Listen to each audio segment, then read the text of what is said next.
વંદે માતરમ ન્યૂઝમાં આપનું હાર્દિક સ્વાગત છે। ચાલો જોઈએ આજના મુખ્ય સમાચાર।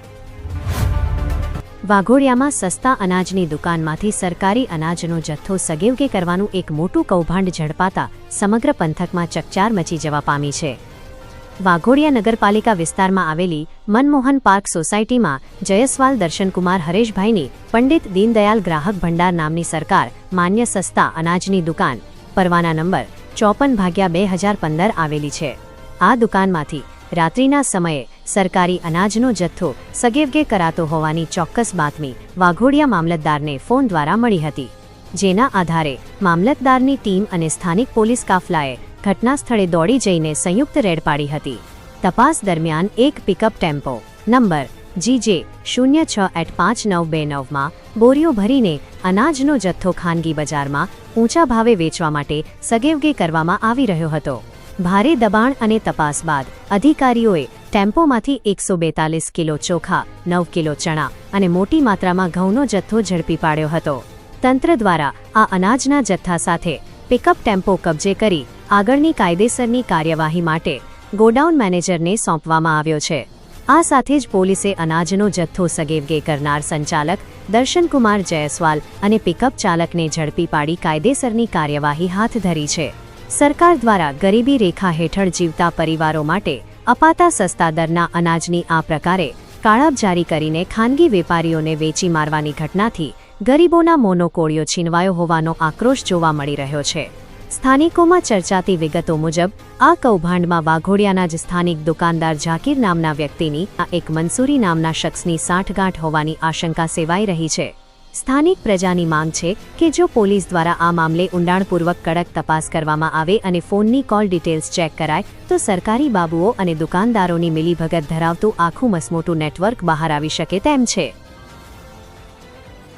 જયસ્વાલ દર્શનકુમાર હરેશભાઈ જે FPS છે, એમની દુકાન ઉપર અમને ફોન ઉપર એવી સૂચના મળી કે જે એમની દુકાનમાંથી જે સસ્તા અનાજના જે ઘઉં ચોખા છે એ બહાર જઈ રહ્યા છે। એટલે તાત્કાલિક ધોરણે મામલતદાર તરીકે હું મારી ઇન્ચાર્જ SK અને ટીમ સાથે અમે તપાસણી કરી પોલીસ સ્ટાફ સાથે, અને જેમાં ચોખા 142 કિલો, ચણા એક્સેસ 9 કિલો 220 અને મીઠું એ એક્સેસ મળેલ છે।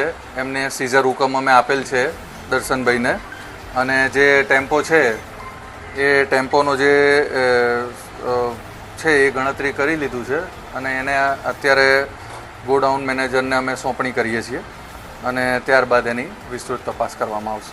એની કોઈ હજી તપાસણી કરતાં કંઈ જવાબ મળેલ નથી। એ દુકાનની બહાર જે ટેમ્પો છે એ અમે ઝડપી પાડ્યો છે, એટલે ક્યાંથી આવ્યો છે અને ક્યાં જવાનું છે એ બાબત હજી કોઈ ક્લિયર થયેલ નથી।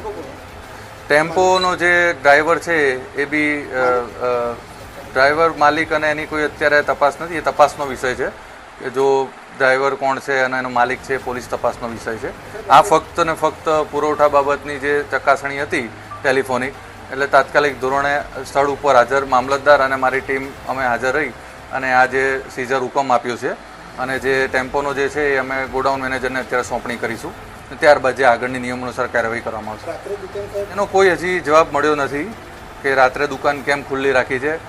મામલતદાર તરીકે અને સ્ટાફ તરીકે મારા જે મને ફોન આવ્યો અચાનકથી, એટલે અમે એમાં તાત્કાલિક પગલાં લીધા છે અને એ પ્રમાણે અમે જે પુરવઠા કાયદા પ્રમાણે જે નિયમ અનુસાર સીઝર કરવાનું આવે છે એ પ્રમાણે અમે એને સીઝરનો ઓર્ડર આપી દીધો છે અને એની સહી લીધી છે અને હવે એમને પાછું જે વિતરણ માટે અમે સોંપણી કરી છે। જે ટેમ્પો છે એ ટેમ્પો ગોડાઉન મેનેજરને સોંપીને કાલે આગળની કાર્યવાહી કરવામાં આવશે। Thank you.